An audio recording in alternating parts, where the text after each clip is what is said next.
Nordic countries consistently rank at the top of the global happiness index. And it's not that surprising if we consider their high standards of living. Excellent healthcare, education, a strong social safety net. Yeah, okay, all those sound pretty damn great. I can't lie. But there is a less shiny aspect that is not talked about too often. I've now traveled to all the Nordic countries, minus the incredibly tiny populated Faroe Islands, and I've noted time and time again just how difficult it can be to make friends in the Nordics, and frankly, how lonely it can get if you've just relocated here. But there is one country that stands out on this list.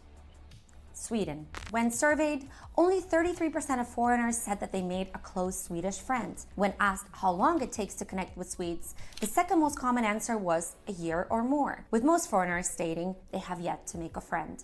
And it makes sense. Swedes are notoriously reserved and it can be incredibly hard to crack through that shell. But as someone who has spent the last couple of years researching Scandinavia to write the book Sex Before Coffee, I knew that even before stepping foot onto the Swedish soil and talking to people, that the reasons went way deeper than that. And I'm going to go through all of those reasons, so stay tuned. But first, I was curious to know, how do Swedes feel about their social circle? I mean, do they have a hard time making friends, and do they actually feel lonely? I went to Stockholm, the more reserved capital, and Gothenburg, its friendlier counterpart, to find out just that. Do you think Sweden is a difficult place to make friends? Yes. When you start to talk to people, they are nice, but people tend to like stick to their own group. Yeah. How many Swedish friends do you have at the... 1, 2, 2. Have you had issues finding friends here? God, yeah. It's so hard. And I don't know, I'm quite extroverted. I tend to get on with most people. Мы тут где-то около 13 лет живем. У вас есть вообще друзья шведы?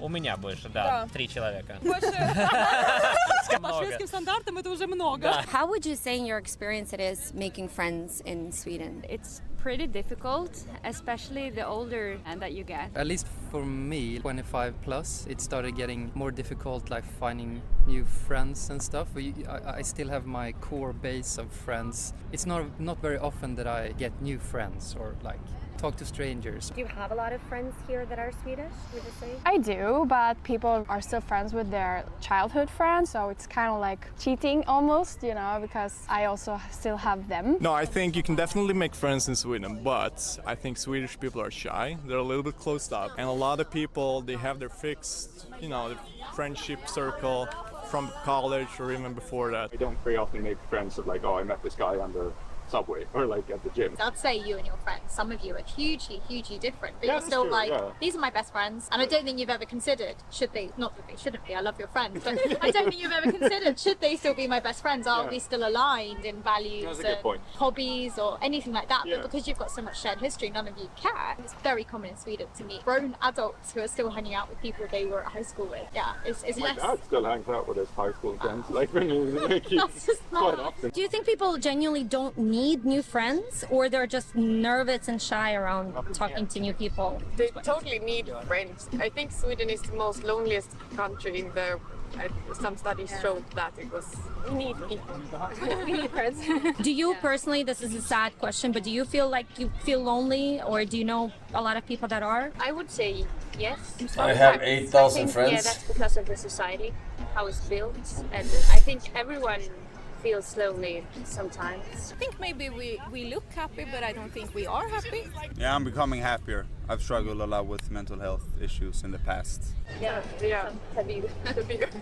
It's a taboo in Sweden to talk about, like, I kind of feel lonely. Yeah, I think so. Yeah, I think that everybody wants to look good. It's like everybody's biggest secret, but everybody Ah. I don't feel lonely at the moment, I have to say. I think that maybe I'm a bit afraid to feel lonely when I'm older. When I look at my parents, like they don't have that much social engagement anymore. But they don't feel lonely. I think they're quite pleased with their situation. But I'm afraid I'm gonna feel lonely. I don't have the feeling of being lonely, but I would say that I wish that I had more sense of community, even with my friends, and I'm so happy with them. It's still like we are our little islands, or our separate islands. I think that's the individualism that is coming really like into place, that you think first about like my schedule and then I will see if I can fit you in my schedule. I think that Sweden has the biggest number in the world procentually in depression, but I think it's because we kind of have it too good when it comes to safety, and we don't know what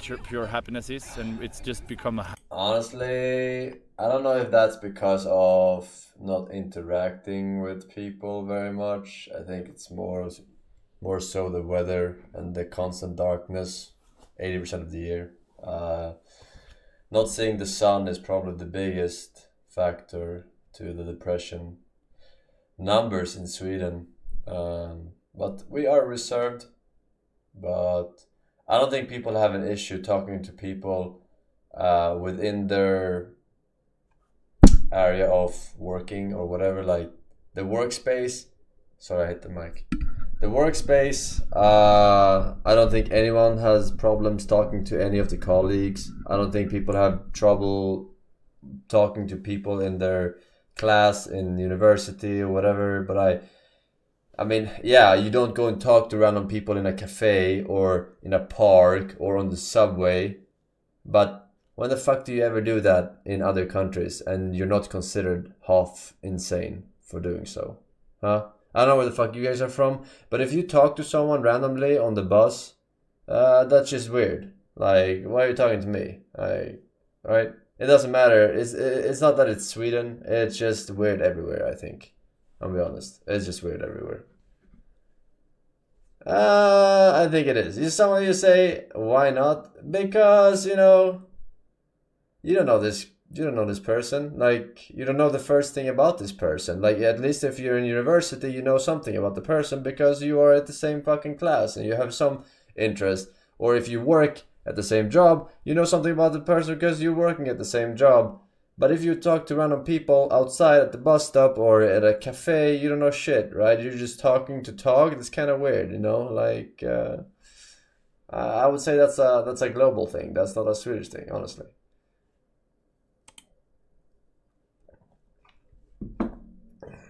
I lived in Netherlands for some time. It's a huge difference. Yeah, I heard that Netherlands they are just very open, but that's because probably half of the population is just high and friendly because of that. I don't know.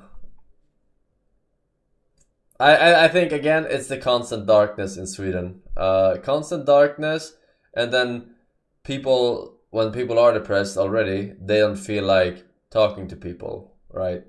They don't feel like talking to anyone, and then there is no chance of making new friends. But I think making new friends is just hard everywhere if you're trying for it. I don't know.